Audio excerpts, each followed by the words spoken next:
Cześć pokututa Krista Kręko, jak Oscar. Yes, I bet you have.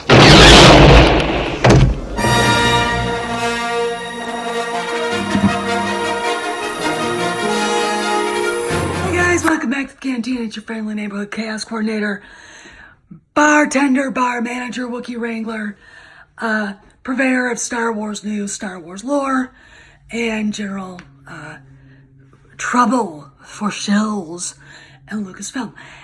Anyway, everybody's favorite shill, the winner of the Brown Nose Award from Ruin Johnson, John Campea, who delightfully yesterday on Twitter saying, "I'm going back to Galaxy's Edge for a third time," suddenly comes out and says, "I have mixed feelings," I'm paraphrasing. Galaxy's Edge probably does need the OT more involved. You think, John? You think? You think that might be something wrong? Duh! I'm gonna do you one up. I'm gonna go further. Because Star Wars just isn't the OT, you prequel hating shit bucket. It's also the prequels. Okay. I love the OT. This is how I got into Star Wars. But I'm not gonna disrespect George Lucas by shitting on the prequels because they of themselves are a pretty goddamn good story. Sure, there's weak spots in them. But you know what? You can't have the OT without what happened to Anakin. And oh, by the way, Lucas wrote the story and did what he wanted. They were his movies, okay? And you shitballs, prequel-hating scumbags, are part of the reason why we've got this shit-tastic trilogy, sequel trilogy. And then you sit there and say, it's better than the prequels. No, the fuck it's not, and you know it. Quit being disingenuous shitheads. You know, here's the deal. I know that Disney gives you free shit. I know that you get to go on the red carpet. I know that you get to go to all the parties and verbally phalate people like Ryan Johnson and the other scum-sucking windbags at Lucasfilm and the rest of the assholes that, you know, create garbage. But you know perfectly well the sequel trilogy sucks. You can't be a Star Wars fan and go, I love it so much. The only people who seriously like it are people who don't understand the OT, who aren't educated in what it is, who didn't grow up in it, and the first things they saw was the shitball TFA and the even bigger shitball TLJ, okay? Those are the only people that like it. And even then, when they finally get to see the OT, they can't defend it. Why? Mediocre to terrible storytelling. Shitty acting, shitty casting, shitty directing, shitty stories.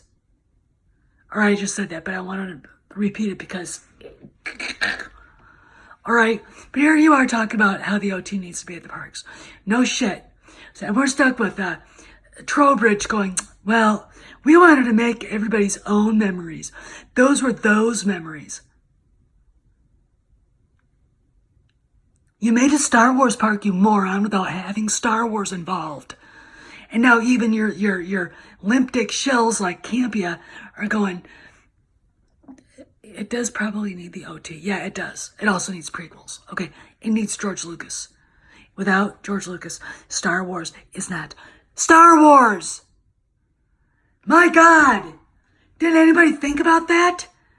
No, apparently. I mean, I can sit here all day and wax rhapsodic about the things that are wrong.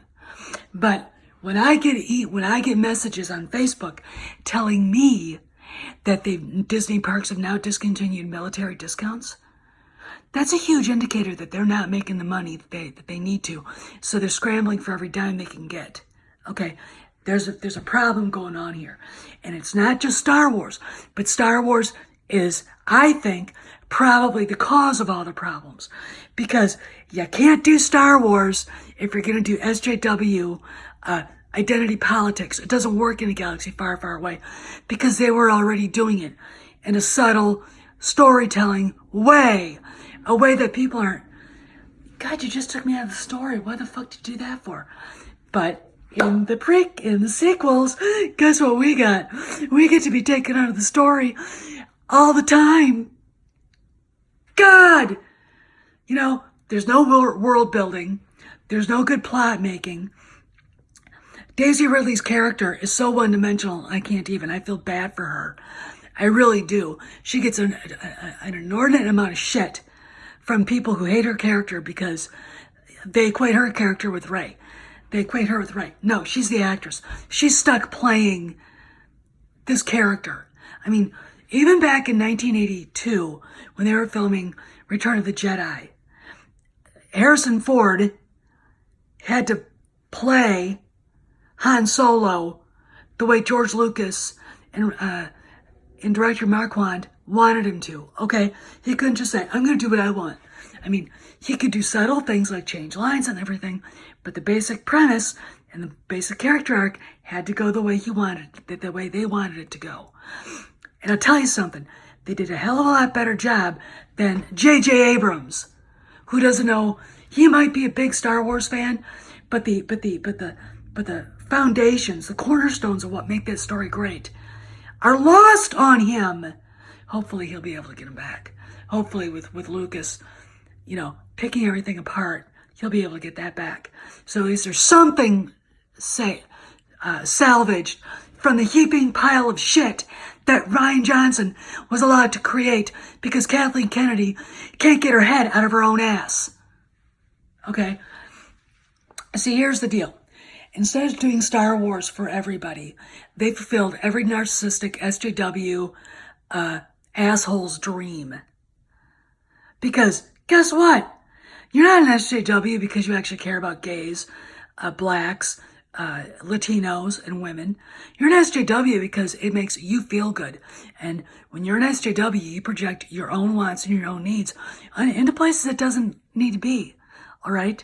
Instead of being in therapy, which is where you should be, you're harassing filmmakers, music makers, novelists, comic book writers, artists of all kinds.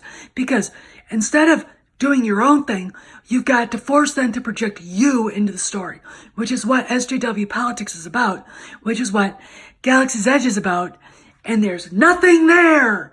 Because the moment you start doing it, it becomes meaningless and void and nihilistic crap, which is exactly what the sequel trilogy that Disney created is. And Galaxy's Edge is nothing more